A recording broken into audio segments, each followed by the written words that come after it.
Hello दोस्तों, कैसे हैं। उम्मीद है कि अच्छे होंगे।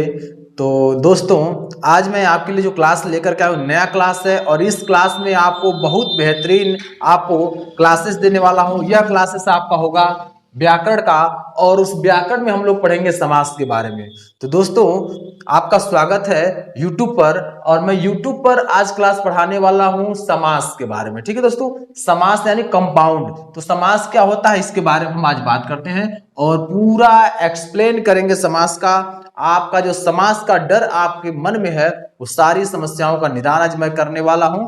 तो बने रहिए इस चैनल पर और इस क्लास को कंप्लीट देखिए ताकि आपको स्पष्ट हो सके कि समास क्या है, क्यों डर लगता है, उस डर को हम लोग कैसे निकालते हैं। ये सारी समस्याओं का आज निदान आपका होने वाला है। तो अगर दोस्तों आप चैनल पर नए हैं तो चैनल को सब्सक्राइब करें, लाइक करें, शेयर करें और बेल आइकन दबा दें ताकि हर वीडियो की नोटिफिकेशन सबसे पहले आप तक पहुंचे और एक भी वीडियो मिस ना हो। जीत जंग की लड़नी है दोस्तों, जीत जंग की लड़नी है। हम लोगों ने शुरुआत कर दिया है, अब आपको साथ दे करके चलना है। अब साथ देंगे तभी सफलता हासिल होगी। तो आपके लिए कुछ पंक्तियां मोटिवेशनल जो आपके लिए बोल रहा हूं। ना पूछो कि मेरी मंजिल कहां है, ना पूछो कि मेरी मंजिल कहां है, अभी तो सफर का इरादा किया है, अभी तो सफर का इरादा किया है। ना हारूंगा हौसला उम्र भर ये मैंने, ना हारूंगा हौसला उम्र भर यह मैंने, किसी से नहीं खुद से वादा किया है, किसी से नहीं खुद से वादा किया है। तो दोस्तों, अब आपको लग जाना है। एसएससी जीडी की वैकेंसी आ चुकी है और साथ में आपको मेहनत जम कर करना है ताकि यह जो वैकेंसी है इसमें आपको वर्दी मिल जाए और जब वर्दी मिल जाए तो आपकी अपनी सफलता और उद्देश्य की प्राप्ति हो जाएगी। चलिए आगे हम क्लास स्टार्ट करते हुए ये मैं आपको बताऊंगा समास कंपाउंड क्या होता है। तो समास के बारे में सबसे पहले पढ़ते हैं। दो अथवा दो से अधिक शब्दों से मिलकर बने हुए नए शब्द सार्थक शब्द को समास कहते हैं। यानी दो या दो से अधिक शब्द जब मिल करके एक शब्द का निर्माण करते हैं उससे ही हम क्या कहते हैं, समास कहते हैं। इसको संक्षिप्तीकरण भी बोल सकते हैं, संक्षिप्तकरण, संक्षिप्तकरण। यानी ये संक्षिप्त करता है, हमारे जो शब्द होते हैं उसको संक्षिप्त कर देता है। ठीक है, तो दो अथवा दो से अधिक शब्दों से मिलकर बने हुए नए सार्थक शब्द को हम समास कहते हैं। अब देखिए यहां समास में आपको कुछ पॉइंट क्लियर हो गया होगा। ठीक है दोस्तों, तो चलिए उस पॉइंट को हमने आपको बता दिया।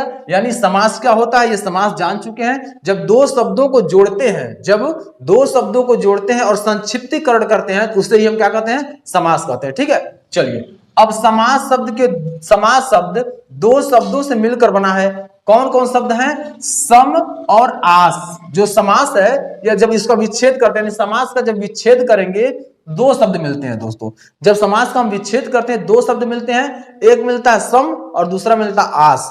पहले का अर्थ क्या होता है, सम का अर्थ क्या होता है, सम का अर्थ होता है संक्षिप्त। सम का अर्थ क्या होता है दोस्तों, संक्षिप्त। और आस का अर्थ होता है शब्द। आस का अर्थ होता है शब्द या फिर कथन, शब्द या कथन। तो चलिए सम धन आस, जिसका अर्थ होता है, सम का अर्थ होता है क्या, क्या संक्षिप्त, और आस का अर्थ होता है कथन। तो कथन या शब्द बोले, अर्थात संक्षिप्त कथन या शब्द। यानी हम क्या कर समास को क्या कर सकते हैं, संक्षिप्त कथन या शब्द। ठीक है, यानी उसे छोटा करना। ठीक है ना, चलिए आगे दिया है समस्त पद सामासिक पद। यानी समस्त पद क्या होता है और सामासिक पद क्या होता है। दोस्तों, समस्त पद और सामासिक पद दोनों एक ही नाम है, लेकिन कहीं कहीं उसका पूछने का तरीका अलग हो जाता है। इसलिए हमें दोनों पढ़ना है ताकि कभी भी हम एग्जाम में बैठे समस्त पद दे दे या सामासिक पद दे दे तो कंफ्यूजन ना बने। ठीक है, चलिए तो कोई कंफ्यूजन नहीं रहेगा दोस्तों। इस क्लास में आपको किसी प्रकार का समाज से संबंधित कंफ्यूजन नहीं रहेगा। अगर कोई डाउट आपके पास रहता है तो आप कमेंट बॉक्स में लिखिए, उस डाउट को क्लियर कर देंगे। चलिए तो दिया है समास के नियमों से बना शब्द समस्त पद या सामासिक शब्द कहलाता है। यानी यहां देखिए समास के नियमों से बना शब्द, क्या बना शब्द समस्त पद या सामासिक शब्द कहलाता है। इस बात का ध्यान रखिएगा, समास के जो नियम होते हैं और उस नियम से बना हुआ शब्द समस्त पद कहलाता है या सामासिक शब्द कहलाता है। ठीक है, चलिए आगे दिया समास विग्रह। अब समास विग्रह क्या होता है इसके बारे में बात कर लेते हैं। समस्त पद के सभी पदों को अलग अलग किए जाने की प्रक्रिया को समास विग्रह करते हैं। अब देखिए समास के बारे में बताते हैं। जो समास होता है, समास, समास, समास जो होता है वो जोड़ने का काम करता है। किसको? शब्द को जोड़ने का काम करता है, ठीक है। और जो समास विग्रह होता है, क्या? समास विग्रह, विग्रह जो दोस्तों समास विग्रह होता है वो अलग करने का काम करता है शब्द को। किसको? शब्द को अलग अलग करने का काम करता है, ठीक है ना, अलग अलग करने का काम करता है।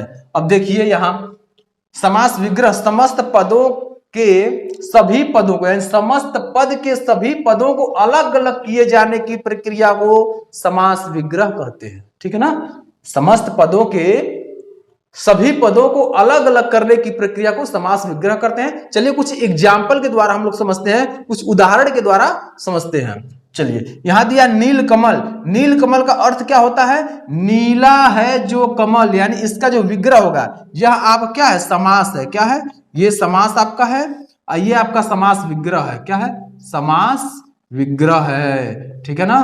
ये बहुत ही आसान शब्दों में आपको पढ़ा रहे हैं, ऐसा क्लास कहीं नहीं मिलेगा।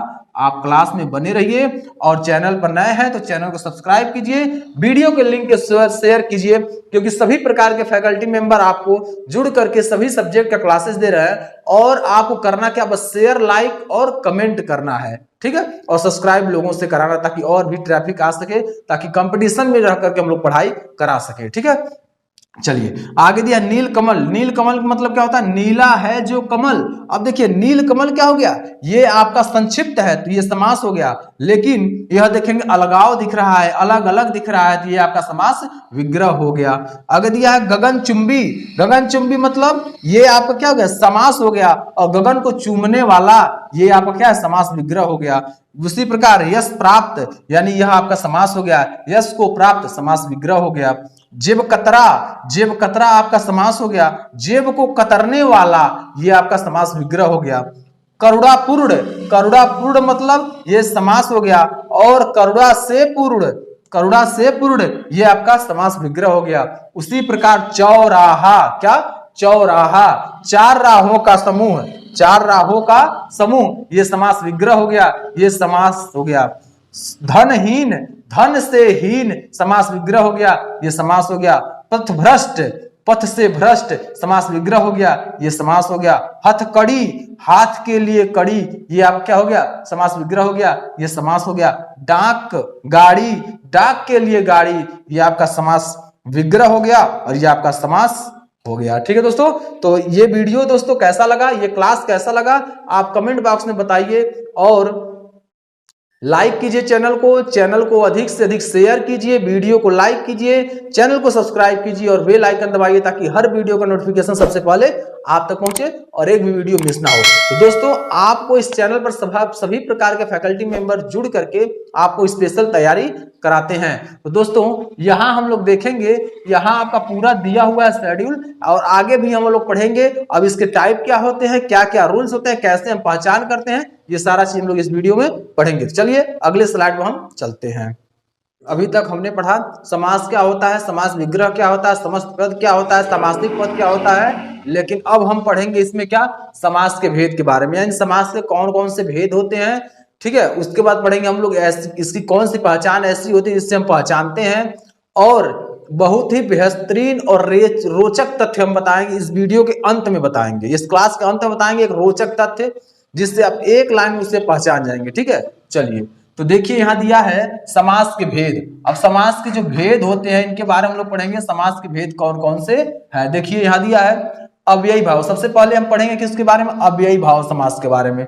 दूसरा आपको क्या है? तत्पुरुष समास। अब तत्पुरुष समास में भी कई प्रकार के भेद होते हैं, तत्पुरुष समास में भी कई प्रकार के भेद होते हैं, उन सभी भेदों के बारे में भी हम पढ़ेंगे, यानी डीप में पढ़ेंगे। जो हम समास पढ़ेंगे वह डीप में पढ़ेंगे, ठीक है। यह सिलेबस आपका सभी के लिए, सभी कॉम्पिटेटिव एग्जाम के लिए होगा, तो आप इसको डीप में जब पढ़ लेंगे तो आप किसी प्रकार का एग्जाम में प्रश्न आएगा तो आप सॉल्व कर लेंगे, ठीक है। तो यहां देखिए, यानी तत्पुरुष समास के बारे में हम लोग डीप में पूरा पढ़ेंगे, जितने इसके भाग होते हैं सभी भागों के बारे में हम लोग पढ़ेंगे तत्पुरुष समास में। और आपका जो तीसरा होता है वह कर्मधारय समास होता है। कर्मधारय समास के भी बारे में पढ़ेंगे। तो कोई पूछे, अगर आपका एग्जाम में जब भी पूछे तो आप बताएंगे समास के 6 भेद होते हैं। कितने भेद होते हैं? 6 भेद होते हैं। समास के कितने भेद होते हैं? 6 भेद होते हैं। जब भी आप एग्जाम में बैठे, एग्जाम में प्रश्न पूछे तो समास के 6 भेद होते हैं। ठीक है, चलिए। तो अब चौथा जो है आपका द्विगु समास है। क्या है? 4 नंबर में द्विगु समास है। द्विगु समास के बारे में पूरा पढ़ेंगे, इसकी पहचान क्या है, ये सारा चीज हम लोग पढ़ेंगे। पांचवा जो आपका है द्वंद्व समास है। क्या है? द्वंद्व समास। तो द्वंद्व समास की पूरी डिफिनेशन और द्वंद्व समास की पहचान क्या है, द्वंद्व समास के एग्जाम्पल, ये सारा चीज हम लोग पढ़ने वाले हैं।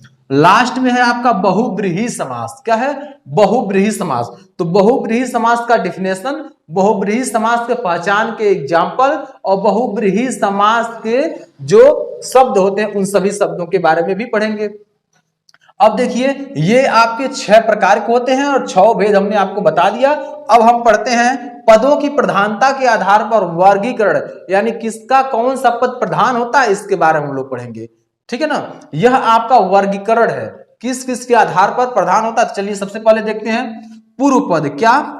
पूर्व पद। किसका पूर्व पद प्रधान होता है? अव्ययी भाव समास का पूर्व पद क्या होता है? प्रधान होता है। इस बात का ध्यान रखिएगा, अव्ययी भाव समास का पूर्व पद क्या होता है? प्रधान होता है। उसके बाद देखेंगे अगला जो है आपका उत्तर पद प्रधान, तत्पुरुष समास का और कर्मधारय समास का। तत्पुरुष, कर्मधारय और द्विगु तीनों पद का, यानी तीनों समास का जो उत्तर पद होता है वो प्रधान होता है। किसका? तत्पुरुष समास, कर्मधारय पद समास और द्विगु समास। इन तीनों समास का उत्तर पद क्या होता है? प्रधान होता है।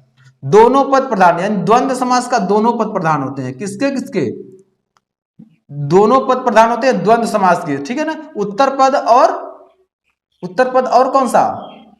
उत्तर पद और प्रथम पद, पहला पद, ये दोनों आपका क्या होता है? क्या होता है? ये प्रधान होता है। और लास्ट है आपका दोनों पद अप्रधान हो, वह ऐसा समास जिसके दोनों पद अप्रधान हो, तो बहुब्रीहि समास का तीसरा पद प्रधान होता है और दोनों पद अप्रधान होते हैं। ठीक है दोस्तों, चलिए आगे और देखते हैं। तो दोस्तों, दोनों पद प्रधान मतलब पूर्व पद, क्या? पूर्व पद, और क्या?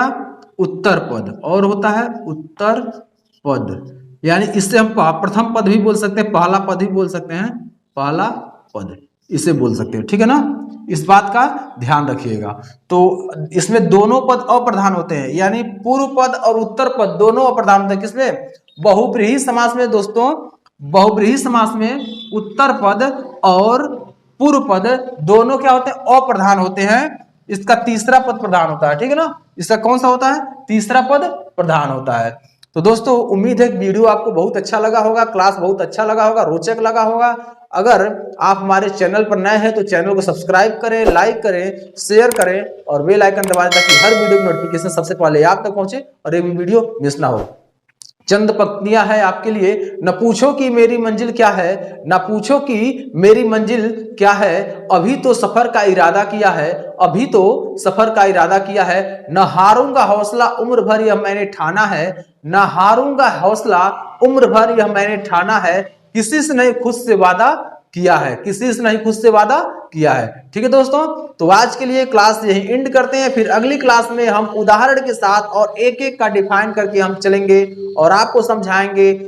आप अगर हमारे क्लास को ज्वाइन कर लेते हैं और पूरा क्लास करते हैं और कंटिन्यू करते हैं तो आपको समास में किसी प्रकार की समस्या नहीं होगी। अगर समास में एक भी समस्या होगी तो आप कमेंट बॉक्स में लिखिएगा, उसको भी हम क्लियर कर देंगे। लेकिन जहां तक मुझे उम्मीद है कि एक भी डाउट नहीं छूटने देंगे और एक भी आपको समस्या नहीं होगी समास में। कभी भी एग्जाम में बैठेंगे तो एग्जाम क्रैक करके आएंगे, ये मेरा वादा है। ठीक है, तो चलिए आज ये क्लास एंड करते हैं। जय हिंद, जय भारत।